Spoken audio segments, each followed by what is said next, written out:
Alright, so this is a triangle skinning knife. Um, I use it for trapping and stuff like that, but it just has a knife. And so I tried looking online for a sheath for it because I want to try keeping the blade as sharp as possible, but I couldn't find really anything online for a triangle knife like this.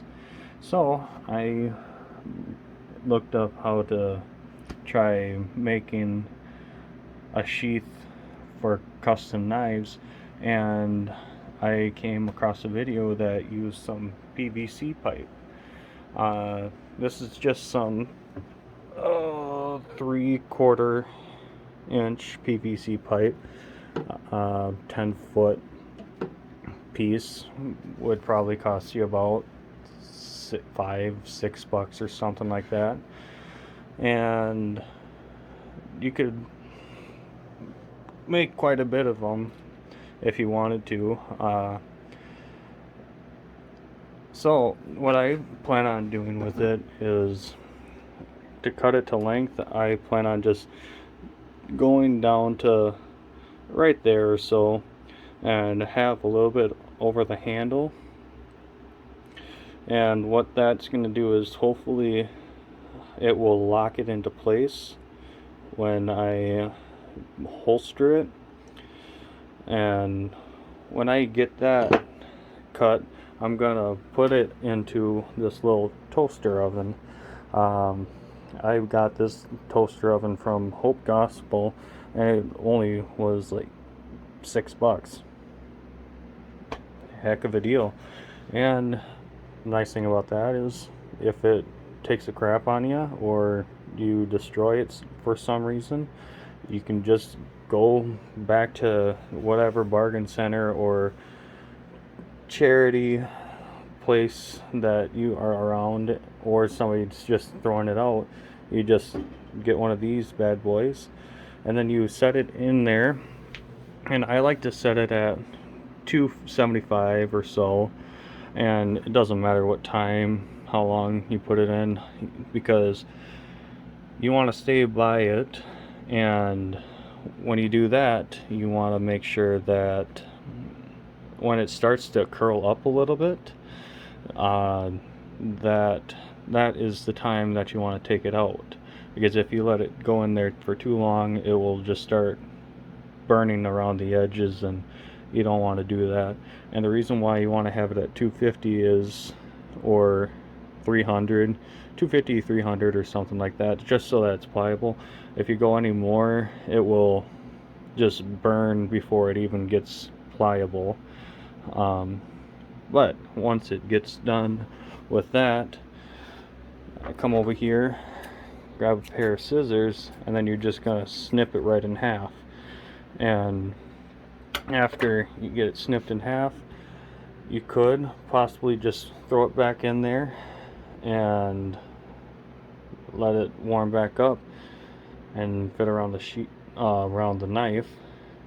But I would put it between two pieces of plywood to flatten it out.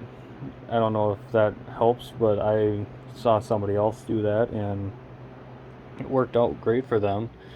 So I'm gonna preheat this, and it shouldn't take too long, and cut this piece.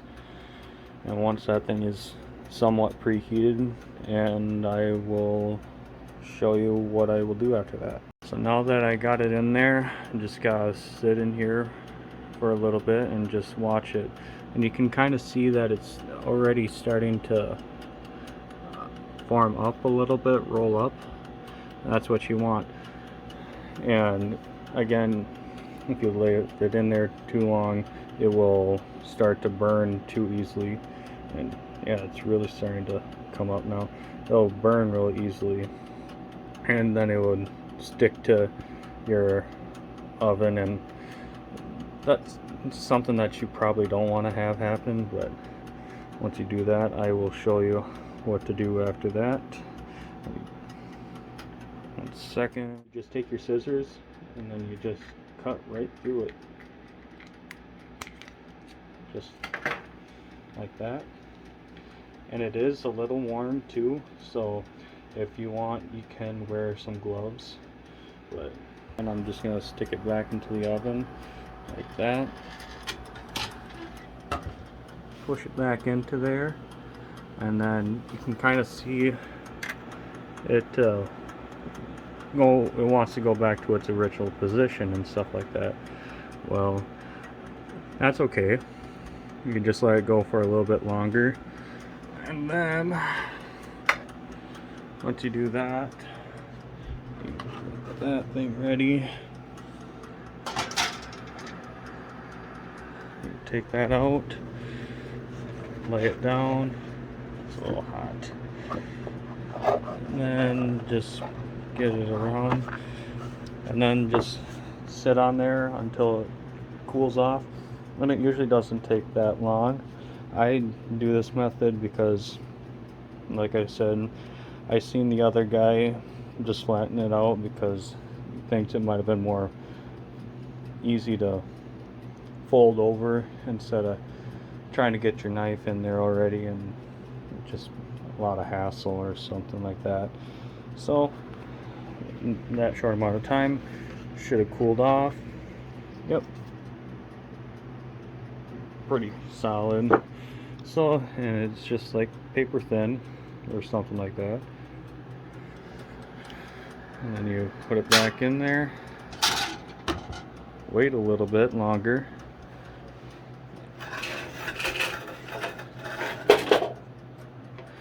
While you're waiting, you can see that it's starting to roll back up.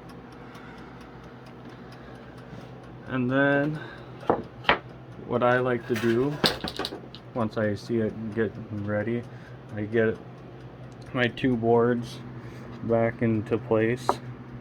And then what I'm going to do is I'm going to put my knife in right there and fold it down, and then kind of roll it over top of that.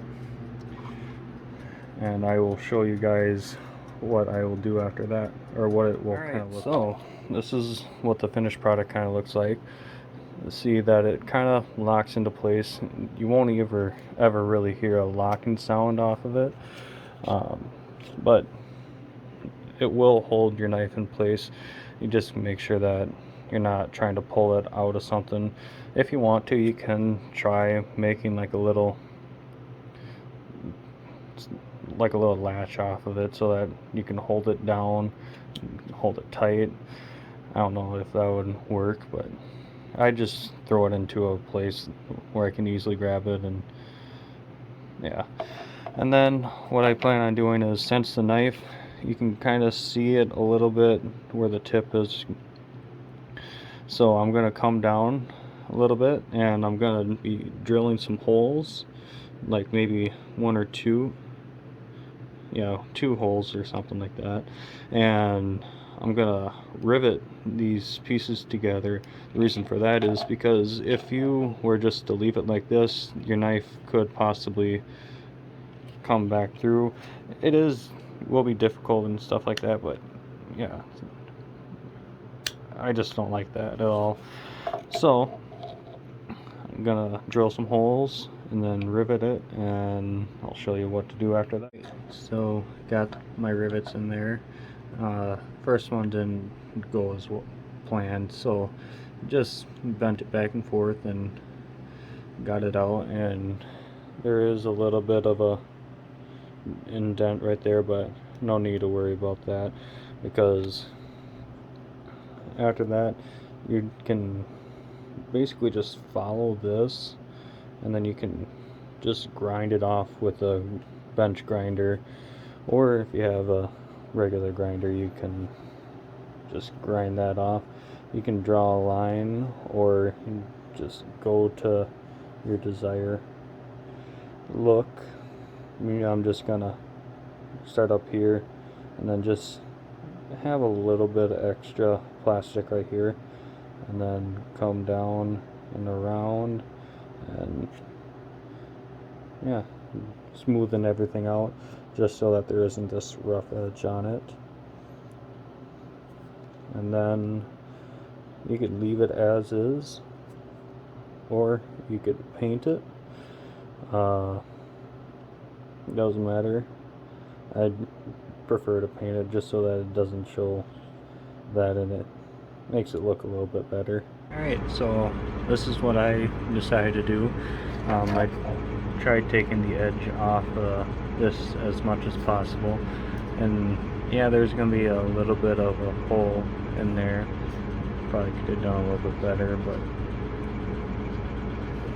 the main part of me doing this was so that I could keep my knife sharp and not have to worry about banging it up and stuff like that. So I'm happy about it, and it's really not going to go anywhere. And it is difficult to get it in and out, and you have to put it in a certain way, but that was just so that I don't have to worry about getting out. And yeah, and if you wanted to paint it, you can paint it. I made a second one. It didn't turn out okay. I'm just spray painting it. Nice. What I do is I kind of scratch it up a little bit just so that it has paint. Sorry, the paint has something to grab a hold to, and it doesn't just flake off as easily. But yeah, shave that down as well, so I'm not gonna get a hold of that, and it'll be a little rounded right there. It'll be fine. And yeah, so that's how I make a sheath out of PVC pipe.